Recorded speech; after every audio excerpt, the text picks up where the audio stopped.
Waka Waka, bitcoinheiros! Bem-vindos a mais uma Toca do Dove. Eu sou o Dove, seu bitcoinheiro camarada. Lembrando, @bitdove no Twitter, bitcoinheiros, claro. Hoje vamos falar aí sobre legalidade do Bitcoin. Vamos ver aí como é difícil, ou eu diria até impossível, a gente ilegalizar o Bitcoin. Fica comigo!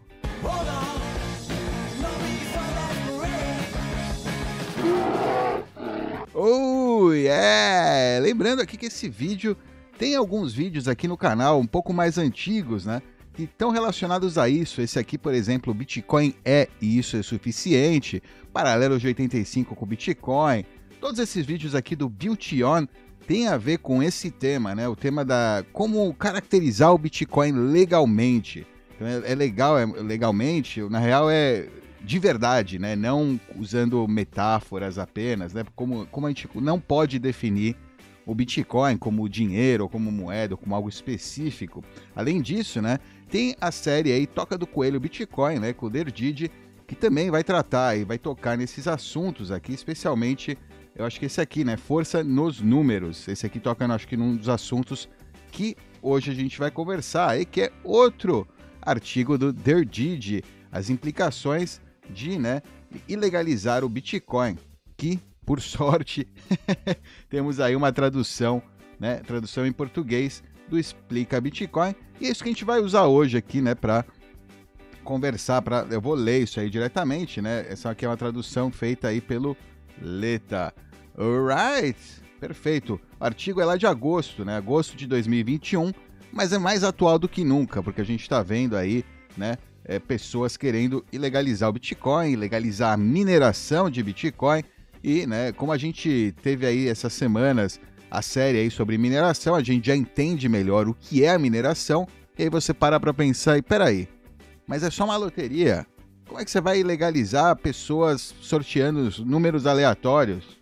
Como é que funciona isso? Como seria isso, né, na prática, né? E quais seriam as implicações dessa proibição, né, de transformar o Bitcoin em algo ilegal? Vamos lá. O Bitcoin é complicado e assustador, assim como o fogo, a eletricidade, computadores e todas as outras invenções revolucionárias anteriores. Ele é complicado e assustador porque a maioria das pessoas não entende como funciona e porque ele pode ser útil. Depois de começar a entender como ele funciona, você começará a entender por que ele é tão útil para as pessoas ao redor do mundo. Espero que uma vez que você realmente entenda os seus princípios operacionais básicos, comece a entender por que proibir o Bitcoin é uma proposta tola. À luz dos comentários recentes de legisladores e políticos, e a real é que sempre tem algum comentário recente, né? Pelo menos agora, essa época que a gente está vivendo, 2021, 2022. Não devemos esquecer o que o Bitcoin faz e como ele faz o que faz. Bitcoin é texto, Bitcoin é fala, Bitcoin é matemática, Bitcoin não tem jurisdição, assim como 2 mais 2 é igual a 4, não tem jurisdição. O Bitcoin não conhece fronteiras, o Bitcoin está em toda parte e em lugar nenhum ao mesmo tempo, e se usado e protegido da maneira adequada, o Bitcoin é tão confiscável quanto um pensamento. Nenhuma quantidade de linguagem jurídica ou de outra forma complicada mudará esses fatos. Não tem nada que muda o fato. O Bitcoin é matemática, o Bitcoin é número, o Bitcoin vive na sua cabeça em nenhum lugar mais se você assim o desejar, né? Obviamente. O uso de Bitcoin não requer nenhum equipamento especial. Usamos software e hardware especializado para usar o Bitcoin de maneira mais eficiente e segura. Mas em teoria, o Bitcoin pode ser executado em papel e caneta. As seguintes afirmações são e sempre serão verdadeiras. Você pode criar uma chave privada jogando uma moeda, ou jogando dados, né? Ou fazendo outras atividades aí que não dá para ilegalizar, né? Se a gente ilegalizar, a gente vira uma sociedade que não funciona. Manter uma chave privada permite que você receba sets e crie transações. Criar uma transação é matemática. Enviar uma transação é enviar uma mensagem. Minerar Bitcoin é adivinhar um número. Tudo no Bitcoin é informação. Essas declarações vão soar estranhas para você se você não souber como o Bitcoin opera, mas permanecem verdadeiras. Felizmente, O Bitcoin é um sistema aberto, o que significa que todos podem aprender os detalhes operacionais da rede. Eu incentivo que você o faça, se possível, né? E eduque aí outras pessoas. Não devemos esquecer o que os políticos estão insinuando quando refletem sobre banir carteiras e inventar adjetivos sem sentidos e hipócritas como auto-hospedado, né? Carteiras self-hosted, carteiras que você hospeda, né? Como se isso fosse algo fora do normal, né? Como se não fosse o padrão, ou sem custódia, né? Sem que esteja um custodiante, né? Alguém ali, né? Um compadre do Estado segurando as chaves para você. Uma carteira não é nada especial, podem ser apenas algumas palavras em sua cabeça. Você não precisa de um equipamento especializado para gerar uma carteira segura. Uma moeda ou um dado é tudo o que você precisa. A gente tem aqui no canal o protocolo Seed Picker e a Seed Signer, aí é um protocolo legal. E se você dá uma olhada, vou deixar o link aqui embaixo na descrição. Se você olhar esse protocolo, você vai ver como você não precisa realmente nem de computador para criar a sua chave de Bitcoin. Criar uma carteira é lançar uma moeda. Lançar uma moeda é o extremo, né? Mas sim, são zeros e uns. Para interagir com a rede Bitcoin, você precisa de uma carteira. Ou seja, você precisa de uma chave privada. Embora os conceitos convencionais não se apliquem bem ao Bitcoin, pode-se argumentar que criar um par de chaves pública-privada é semelhante a criar uma conta. E como as chaves públicas são derivadas das chaves privadas, só temos que responder a uma pergunta: o que são chaves privadas e como são criadas? As chaves públicas são derivadas, são feitas a partir da chave privada. Então, como são criadas essas chaves privadas, e o que elas são? Uma chave privada é simplesmente um número de 256 bits. É só isso. Fim de história. Então, o que é exatamente um número de 256 bits, Você me pergunta. Bem, como o nome sugere, um número de 256 bits é um número que, quando representado por zeros e uns, tem 256 dígitos binários, tem 256 zeros ou uns. Em outras palavras, é um número muito grande. Aviso aí, as chaves privadas mostradas nesta página são chaves reais. Não envie bitcoins, nem importe ou use nenhuma chave de amostra, você vai perder o seu dinheiro. Repito, você vai perder o seu dinheiro porque, tá público aqui, a chave privada, que deveria ser privada, está pública abertamente. Aqui você está vendo um número de 256 bits, representado em 0 e 1, você vê um número bastante grande, Ao acaso é muito difícil alguém conseguir essa mesma combinação de zeros e uns, apesar de parecer, é só 0 e 1, só são duas opções, mas são duas opções, vezes duas opções, vezes duas opções, vezes duas opções. Isso aí se agrega e você tem um número gigante aí de possibilidades, ok? Esses zeros e uns, ou mais precisamente, as informações contidas nesses zeros e uns, são uma chave privada de Bitcoin válida. Você pode usar essas informações para receber e enviar transações na rede Bitcoin. Por que isso é importante? É importante porque posso criar uma carteira Bitcoin sentando-me aí no meu quarto, jogando uma moeda 256 vezes. Se você quiser banir as carteiras anônimas, aí, entre aspas, terá que banir essa atividade, junto com todas as outras técnicas para criar números aleatórios. Jogar dados, tirar cartas, medir turbulências óticas ou atmosféricas e assim por diante. Tem diversas metodologias aí para gerar um número aleatório, A gente tem várias metodologias, usando sensores, enfim. Além disso, como esses zeros e uns são apenas informações, você pode representá-los de inúmeras maneiras diferentes. A informação não muda, apenas a representação das mudanças de informação. Por exemplo, a versão hexadecimal dos números acima está aqui, é de pouco diferente, está um pouco mais compacta. E ela representa a mesma chave privada que os zeros e uns acima, assim como o seguinte código mnemônico que pode ser aprendido de cor com alguma prática. Aí tá, Na verdade, o Leta traduziu isso aqui, está errado.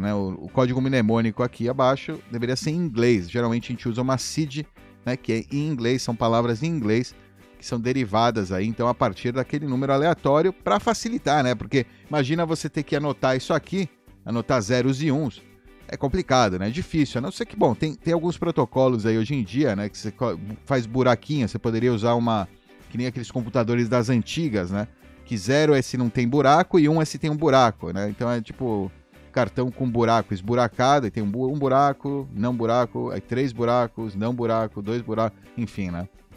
Dá para fazer também, né? Enfim, a StackBit 1248, né, funciona assim, por exemplo. Se você não conhece, uma hard wallet, mais ou menos assim, né? Mas é o mesmo princípio, a mesma ideia. Lembre-se, esta informação, este número de 256 bits, é tudo o que você precisa para interagir com a rede Bitcoin. Você não precisa de um documento de identidade, não precisa de passaporte, conta de luz, comprovante de residência, nada. Você nem mesmo precisa ser humano, né? Se você está no controle de uma chave privada de Bitcoin, você pode enviar e receber transações. Se você quiser entender o Bitcoin, terá que entender que uma carteira pode ser criada lançando uma moeda 256 vezes. Manter uma chave privada permite que você ganhe sats, que você receba sats. Você jogou uma moeda 256 vezes. E agora? É hora de ganhar algum dinheiro. Para receber sats, você precisa de um endereço, que pode ser derivado da sua chave privada. Pegue uma caneta e papel, vá até a sua mesa e calcule a sua chave pública de acordo com o BIP32. BIP é o Bitcoin Improvement Proposal 32, que, são as seeds mnemônicas, basicamente. São essas palavras aí que representam aquele número grande. Isso ajudou muito, né? A adoção do Bitcoin facilita muito, né? O backup e simplifica, né? O backup. Se você tem pouco tempo ou é ruim em matemática, não se desespere. Existem ferramentas online que farão as contas por você. Mas lembre-se que essas ferramentas de software não fazem nada estranho ou mágico. É apenas matemática. E você pode fazer isso sozinho, usando nada além de papel e caneta. O resultado de toda essa matemática produzirá um número que, quando codificado como um endereço de Bitcoin, será semelhante a este. Ele te mostra o endereço de Bitcoin, SegWit. Compartilhe seu endereço com outra pessoa e você estará pronto para receber os seus primeiros satoshis. Lembre-se que você não precisa compartilhar o endereço exatamente neste formato. Você pode codificá-lo como um código QR, um número, até emojis, né? Um arquivo de áudio ou em braille. Você pode colocá-lo na sua fatura, exibi-lo em sua página inicial, no seu perfil, enviar por meio de um aplicativo de mensagens ou até tatuar no corpo. É apenas informação. Pode ser representada de inúmeras maneiras. Aí tem aqui, né, um código QR fácil de ler para computadores, braille aí fácil de ler para cegos e emoticons fácil de ler para millennials. Além disso, lembre-se de que você não precisa estar online para receber satoshis. Os satoshis não serão enviados a você diretamente. Alguém vai assinar uma mensagem que vai transferir os satoshis para, o seu nome. Desculpe a minha linguagem imprecisa. Não é para o seu nome, é claro, já que o Bitcoin não conhece nenhum nome. Mas seria uma maneira de pensar sobre isso, Na verdade, ele envia para o seu endereço, para aquela chave pública da qual você possui a chave privada para poder mover tudo o que for enviado para lá. Alguém acaba de transmitir uma transação que inclui o seu endereço como saída, como output, o que significa que você receberá seus primeiros satoshis em breve. E agora? É hora de criar uma transação e passá-los adiante. Criar uma transação é matemática. Se você tiver uma chave privada, pode criar uma transação. Lembre-se de que uma chave privada é apenas um grande número. O que você pode fazer com números? Adivinhou? Matemática. Em sua forma mais simples, uma transação de Bitcoin é uma mensagem que diz algo do estilo: eu, Alice, por meio deste, transfiro 21 satoshis para Bob. Assinado, Alice. As transações reais podem ter vários remetentes e vários destinatários, bem como vários outros ajustes e eficiências, mas a essência permanece a mesma. O que é importante observar é que nada é secreto em uma transação. Todas as transações são transmitidas por toda a rede para toda a rede, são visíveis e verificáveis por todos. Todas as transações são em texto simples, nada é criptografado. Para escrever Alice envia 21 sats para Bob, de forma que faça sentido para a rede Bitcoin, um formato especial e mais preciso deve ser usado. Não se confunda com o formato da mensagem ou como a mensagem é codificada, né? Não importa se o idioma é inglês ou algo que seja mais fácil de entender para computadores. O significado da mensagem permanece o mesmo. Eu poderia escrever o acima como A21B e assiná-lo com a chave privada que corresponde a A e seria essencialmente a mesma coisa. Aqui ele mostrando uma imagem de uma transação de Bitcoin, né? Simples, né? Mostrando 21 de A para B, ali se assina, tá lá. Isso nos leva à parte importante, a assinatura. Assinaturas escritas à mão não são muito úteis em um mundo digital, e é por isso que matemáticos e criptógrafos criaram um equivalente moderno, assinaturas digitais. Não vou entrar em detalhes explicando como elas funcionam, mas a parte importante é essa. É tudo apenas matemática e números. Sua chave privada atua como um grande número secreto que é usado para realizar operações matemáticas. O resultado dessas operações matemáticas é uma assinatura digital, outro número, que pode ser verificada usando a sua chave pública, que é novamente um número, né? Adivinhou? A matemática é o que faz a criptografia de chave pública funcionar. A beleza dessa matemática é que você pode verificar se o remetente está no controle de um número secreto sem revelar o número secreto. Isso é o que as assinaturas criptográficas fazem. Vejamos um exemplo. O seguinte, aí abaixo, uma transação válida. Ele mostra aí uma transação, né, em formato hex. É uma combinação aí de números e caracteres, né? Números e letras. Você pode usar várias ferramentas para decodificar essa transação, né, acima e inspecioná-la. Essas ferramentas nos ajudam, a nós aqui, humanos, a entender tudo, mas a realidade subjacente permanece. São os números em todos os sentidos. São números, apenas números, nada mais. Aqui tem aqui embaixo um mapa de bytes, né, de uma transação Bitcoin. Seria, né, o que seriam esses bytes aqui que a gente vê aqui acima. O que seria cada um? Primeiro versão, aí o script, depois, né, o inputs, outputs, enfim, né, tudo que está incluído aqui com a informação para o ser humano ler, né, num human readable, né, em formato que o homem lê. A gente não precisa, né, as máquinas são as que estão que precisam saber isso, não a gente, no fim das contas, né. Vamos lá, vamos reiterar então. O seguinte aqui abaixo é tudo que você precisa fazer para interagir com a rede Bitcoin. Passo 1. Jogue uma moeda algumas vezes. Passo 2. Faça algumas contas. Passo 3. Envie e receba mensagens. Proibir qualquer uma dessas 3 etapas é ridículo. É ridículo devido à natureza peculiar da informação. Se você banir certos tipos de informação, implicitamente bane todas as representações dessas informações. Texto, fala, imagem, emojis, código QR, linguagem de sinais, dança interpretativa e assim por diante. E uma vez que todas as informações podem ser representadas como um número, incluindo a matemática e o próprio código de computador, isso se resume, né? Resumindo, você vai transformar, né? Você tornar números ilegais. Embora proibir números seja tão ridículo quanto você, né, imagina, isso já aconteceu no passado. Números ilegais, números primos ilegais, existem precisamente porque algumas pessoas tentaram proibir certos tipos de informação. A sociedade e os legisladores terão que lidar com o fato de que as carteiras e transações do Bitcoin são apenas informação, como tudo mais no Bitcoin. Gastar satoshis é enviar uma mensagem. Como uma transação de Bitcoin é apenas informação, enviar satoshinhos para alguém é propagar essa informação, ou em outras palavras, enviar uma mensagem. Você nem mesmo precisa enviar a mensagem para uma pessoa em particular. As transações da camada base são transações de transmissão, são enviadas para toda a rede. Lembre-se de que qualquer canal de comunicação pode ser usado para enviar e receber informações. A internet é simplesmente a ferramenta de comunicação mais eficiente que nós temos atualmente, mas não há razão para que você não possa usar uma conexão via satélite ou até rádio amador, e que as pessoas estão e têm usado, né? Seja por diversão ou necessidade.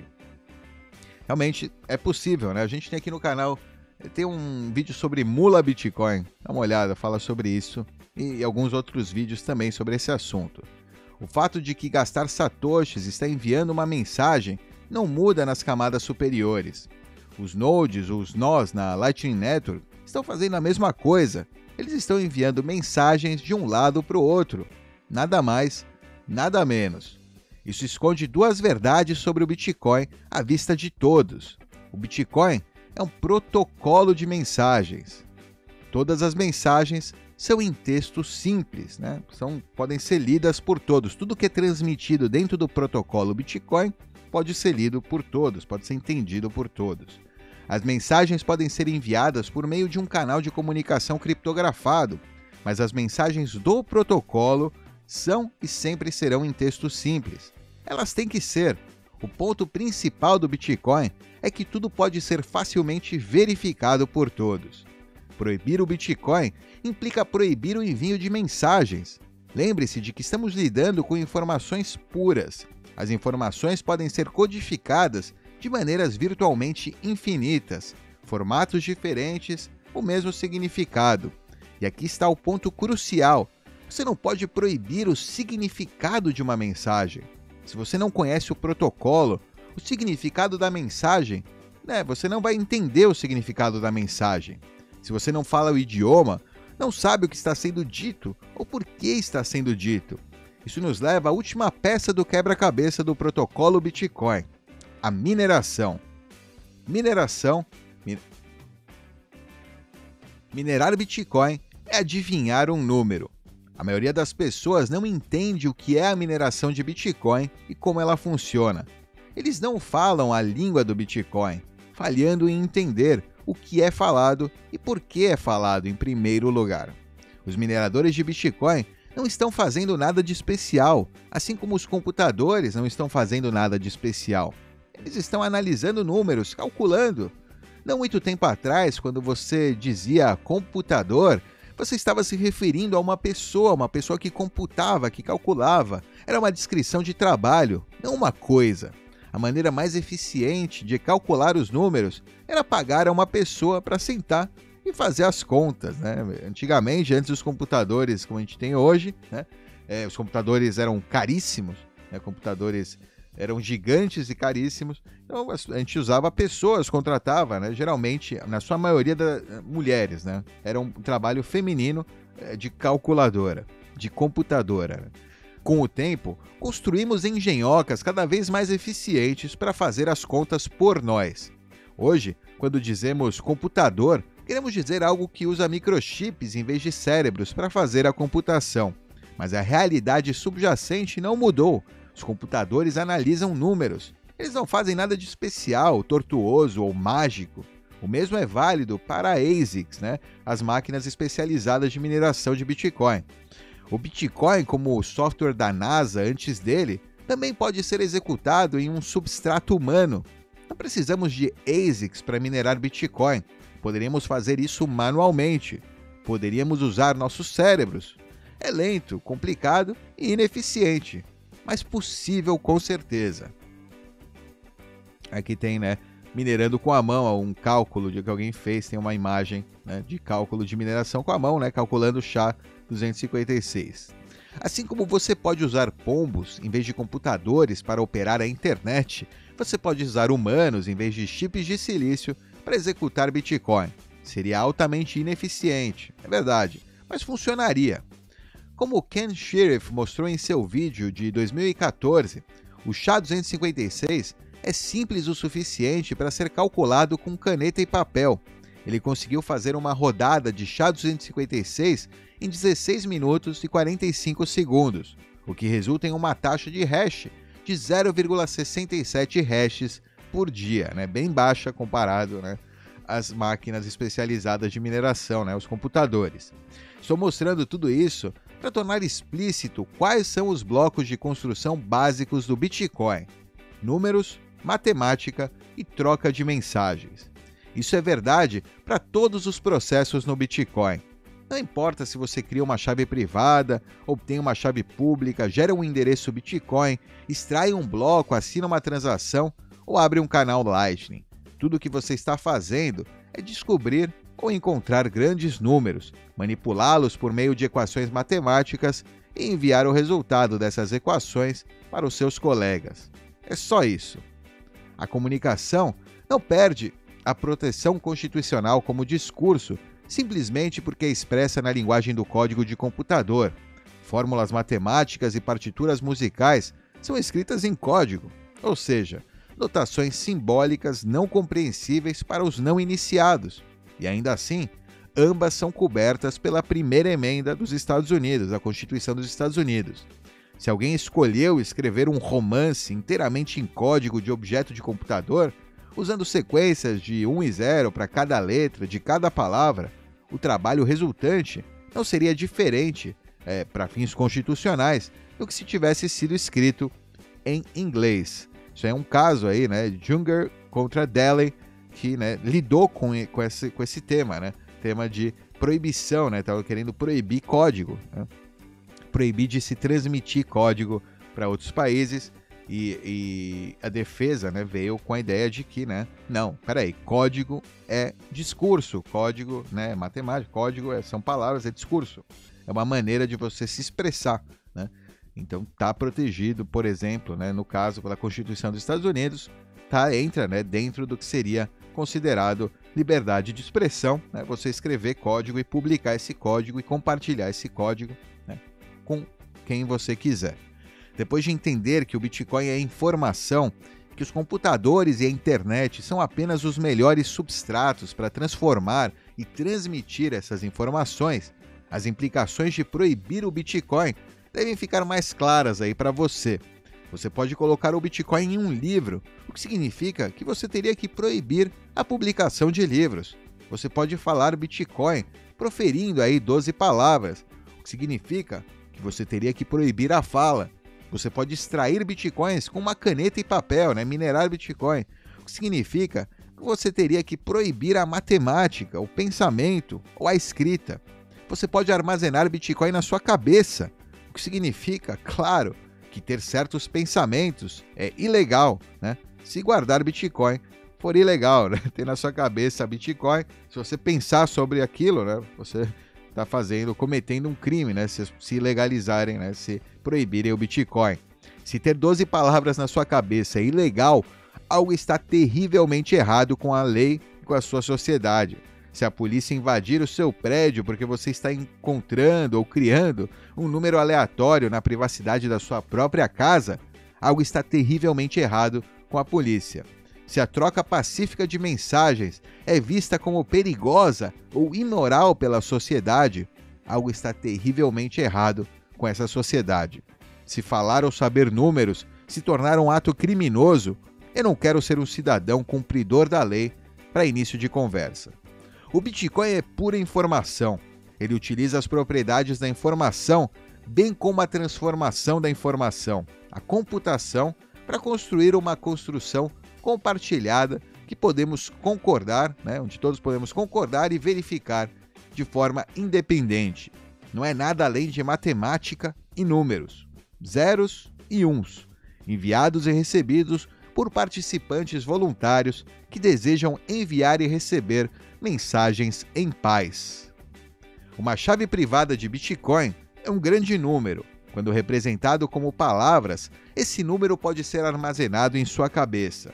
Uma chave privada é tudo o que é necessário para enviar e receber satoshis. Você pode assinar e verificar transações com caneta e papel.